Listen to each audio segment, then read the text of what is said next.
창조의 세계에서 우리는 교류하며 세 가지 부류의 사람들을 마주하게 됩니다. 자신의 창작의 이익만을 쫓아 끊임없이 착취하려는 자, 자신의 창작의 가치를 정확히 계산하여 돌려받으려는 자, 그리고 자신의 귀중한 창작의 에너지와 통찰을 다른 창작자에게 대가 없이 나누어 주는 자입니다.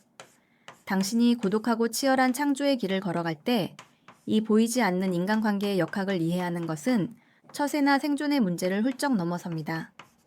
그것은 당신이 앞으로 세상에 남기게 될 모든 작업의 본질과 나아갈 방향성을 결정짓는 나침반이 되어주기 때문입니다. 흔히들 높은 정상에 오르기 위해서는 타인을 밟고 일어서며 그 봉구리를 꽉 쥐고 있어야 한다고 착각하기 쉽습니다. 하지만 사람 간의 연결이 그 어느 때보다 긴밀해진 오늘날, 결국 단단한 기반을 다지는 이들은 역설적으로 주변 동료들을 아낌없이 돕는 사람들입니다. 진정한 예술적 영향력은 솟아오르는 영감을 나만이 소유하려 할 때 생겨나는 것이 아닙니다. 오히려 나를 훌륭한 통로 삼아 타인에게 아이디어와 기회가 흘러가도록 내어줄 때 진정으로 완성되는 법입니다. 어느 정도의 영향력을 얻게 되면 누군가는 그 권력을 마음대로 휘두르고 이기적인 본성을 그대로 드러내도 괜찮다고 착각합니다. 이들은 창조의 숭고한 과정을 개인적인 전리품을 챙기는 일로만 여기며 자신의 오만한 행동이 주변에 미치는 영향을 철저히 무시합니다.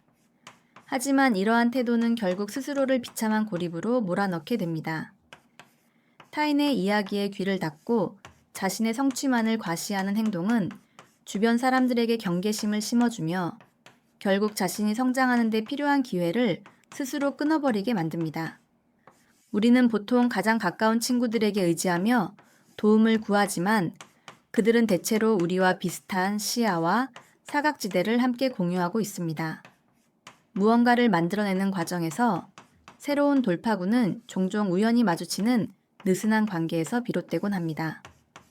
서로 다른 궤도를 돌고 있는 낯선 타인과의 교류는 우리의 좁은 시선 안에서는 발견할 수 없는 다른 신선한 정보와 관점을 제공합니다. 이러한 느슨한 연결이야말로 갇혔던 사고를 확장시키는 다리가 됩니다. 많은 창작자들이 자신의 분야에서 누군가 크게 성공하면 내 몫이 줄어들 수밖에 없는 제로섬 게임으로 오해하곤 합니다. 하지만 타인과 기꺼이 나누려는 태도를 가진 이들은 자신의 노하우를 공유하고 타인을 끌어올리는 이타적인 행위가 결국 생태계의 파이 자체를 키우는 일임을 명확히 알고 있습니다. 나와 비슷한 결을 가진 훌륭한 동료들이 많아지고 그들이 눈부시게 성공할수록 우리의 결과물이 숨쉴 수 있는 토양은 훨씬 더 넓고 비옥해집니다. 누군가의 찬란한 성장이 나의 입지를 좁히는 것이 아니라 모두가 더 큰 조각을 나눌 수 있는 풍요를 만듭니다. 우리는 종종 결과물을 만들어낸 개인의 천재성에만 찬사를 보내며 그 이면에 존재하는 보이지 않는 협력의 구조를 쉽게 간과합니다. 고된 작업 과정에 생명력을 불어넣는 뛰어난 창작자의 감각이 스텝과 조력자들의 무언의 호흡에서 극대화되듯 당신의 역량 역시 주변 환경과 사람들의 깊숙이 연결되어 있습니다. 위대한 창작물은 결코 홀로 탄생하지 않습니다.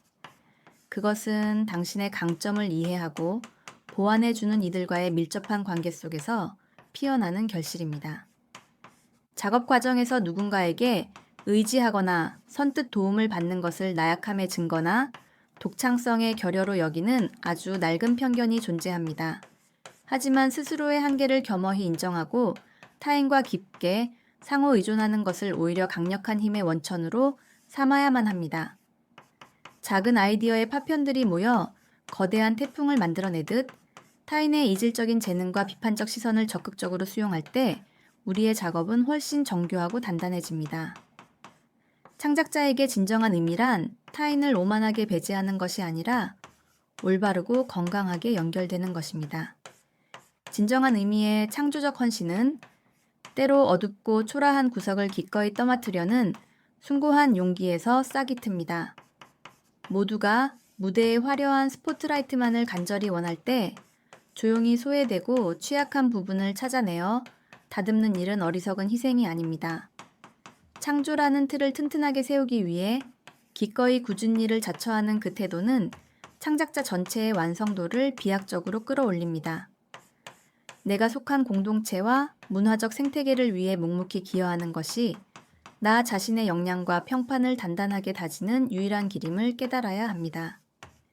긴 하나의 작업이 끝난 후 지나온 길을 되돌아볼 때 우리는 무의식적으로 내 수고는 부풀리고 타인의 수고는 축소하는 이기적인 편향에 빠지기 쉽습니다. 내가 흘린 뜨거운 땀과 고뇌의 시간은 선명하지만 보이지 않는 어두운 곳에서 동료들이 소리 없이 감내한 희생은 제대로 볼 수 없기 때문입니다. 이런 어리석은 착각에서 벗어나기 위해서는 의식적으로 나라는 주어를 우리라는 넓은 단어로 바꾸어내는 훈련이 필요합니다. 공로를 독차지하려는 본능을 억누르고 그 영광을 집단의 몫으로 돌릴 때 우리는 신뢰라는 귀한 자산을 얻게 됩니다. 흔히 창작자들은 대중 앞에서 완벽한 모습을 보여주어야 한다고 생각합니다. 하지만 오히려 자신의 약점을 솔직하게 인정하고 힘을 뺀 채 다가가는 태도가 사람들의 다친 마음을 더 강하게 끌어당깁니다. 모르는 것을 부끄럼 없이 묻고 조언을 구하며 인간적인 실수를 보여주는 방법은 결코 당신의 전문성을 깎아내리지 않습니다. 오히려 상대방의 경계심을 부드럽게 허물고 당신의 세계에 기꺼이 발을 들이도록 유도합니다. 세상 사람들은 흠결 없는 완벽한 작품이나 사람 앞에서는 차가운 경외감을 느낄지언정 따뜻한 정서적 유대를 맺기는 어려워합니다.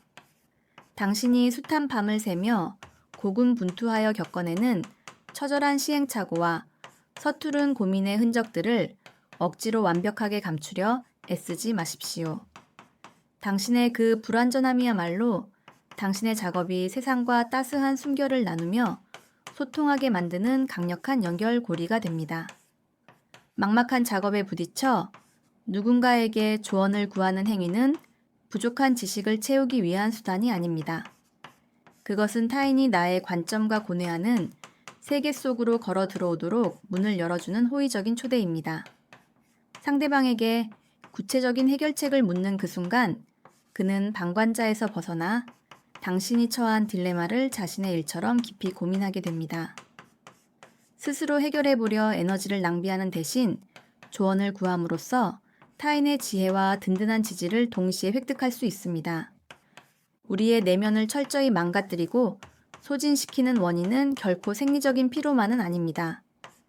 창작의 고통 속에서 피어낸 소중한 결과물이 세상에 아무런 미세한 파장도 일으키지 못하고 무의미하게 허공으로 흩어져 버릴 때 창작자의 영혼은 치명적인 타격을 입습니다.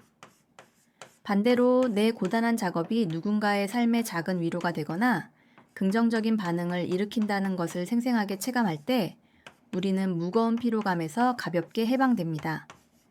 당신의 창조가 누군가의 결핍을 채워주고 있다는 그 벅찬 감각이야말로 절대 마르지 않는 창조의 에너지입니다. 타인에게 한없이 관대하고 당신의 모든 것을 아낌없이 베푸는 것이 순교자가 되라는 의미는 절대 아닙니다.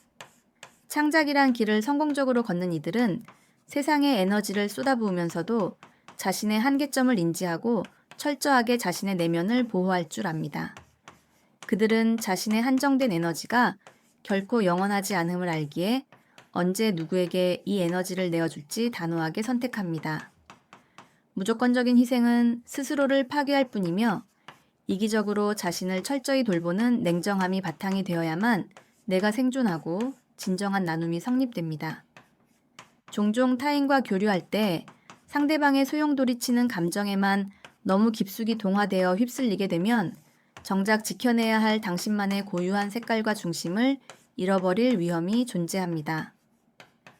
그럴 때는 맹목적이고 감상적인 감정이입 대신 의식적으로 한 걸음 물러서서 상대의 뾰족한 생각과 복잡하게 얽힌 생각을 차갑고 이성적으로 바라보는 시각적 전환이 반드시 필요합니다. 감정에 휘둘리지 않고 상대방이 마음속 깊이 중요하게 여기는 것이 무엇인지 냉정히 파악할 때 우리는 나의 본질을 훼손하지 않으면서 타인과 소통하는 방법을 찾게 됩니다. 창작자들이 막상 자신의 권리와 경제적 가치를 주장해야 하는 차가운 협상 테이블에 앉으면 나약해지고 한없이 초라해집니다. 자신의 합당한 이익을 챙기는 것을 속물적이라 자책하며 스스로의 가치를 깎아내리기 때문입니다. 이럴 때는 시야를 바꿔 당신이 열렬히 사랑하는 사람들과 당신의 훌륭한 결과물을 애타게 기다리는 이들을 대변하는 대리인이라고 강하게 세뇌하십시오. 개인적 이기심이 아니라 소중한 것들을 지키기 위해 피 흘리며 싸운다고 굳게 마음먹는 순간 어떤 부당한 대우에도 굴하지 않고 꼿꼿이 맞서는 강인한 투지가 맹렬하게 솟구쳐 오를 것입니다. 타인을 향해 조건 없이 따뜻한 마음으로 다가가는 것도 중요하지만 당신의 순수한 호의를 권리로 착각하고 착취하려는 자들 앞에서는 즉각적이고 냉혹하게 태도를 돌변해야만 합니다. 당신의 소중한 에너지만을 거머리처럼 빨아들이는 끔찍한 상대를 꿰뚫어 보았다면 밑빠진 독처럼 무력하게 내어주는 자세를 즉각 거두고 철저하게 받은 만큼만 계산하여 돌려주는 방식을 취하십시오. 표면적인 대화는 부드럽게 유지하되 당신의 귀한 창조적 내면까지 소모당하지 않도록 철저히 감정의 높은 벽을 세워야 합니다. 진정한 가치 있는 호의는 그것의 가치를 아는 성숙한 이들에게만 엄격하게 주어져야 합니다. 창조를 평생의 업으로 삼은 당신은 평범한 무리에 속해 그저 안락함을 느끼고 싶은 나약한 본능과 누구와도 절대 섞일 수 없는 이질적이고 뾰족한 개성을 뿜어내야 하는 예술가의 숙명 사이에서 평생토록 줄타기를 할 것입니다. 이 팽팽한 모순을 완벽히 해결하는 유일한 길은 당신의 개성을 온전히 긍정해주는 동시에 심리적 방파제가 되어줄 훌륭하고 독특한 소수의 안식처를 찾아내는 것입니다. 너무 뻔하고 평범하여 내 색깔을 잃어버리지도 너무 지독하게 고립되어 서서히 말라 죽지도 않는 그 최적의 무리를 확보하십시오. 그곳에서 안전하게 뿌리를 내린 채 남들이 감히 짐작조차 하지 못할 기발하고 매혹적인 가지를 거침없이 뻗어나가야 합니다. 창조의 길고 고단한 여정에서 우리가 마주할 진실은 결국 호혜로운 세 번째 사람의 태도로 살아야 한다는 것입니다.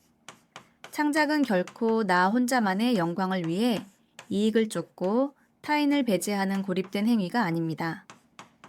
내가 가진 귀중한 에너지를 아낌없이 나누고 곁에 있는 동료들을 끊임없이 돕고 이끌어주는 헌신이야말로 진정한 창조의 완성입니다. 이타적인 발걸음은 스스로를 소모하는 것이 아니라 당신을 구원하는 가장 강력한 힘입니다. 타인의 성장을 위해 기꺼이 나의 어깨를 내어줄 때 우리는 지치지 않고 다음 창작을 향해 나아갈 수 있습니다. 계산 없는 호의로 생태계를 향해 모든 것을 기꺼이 내어주는 자만이 예술이라는 거대한 세계 속에서 결코 시들지 않는 가장 눈부시고 영원한 존재로 살아남게 될 것입니다.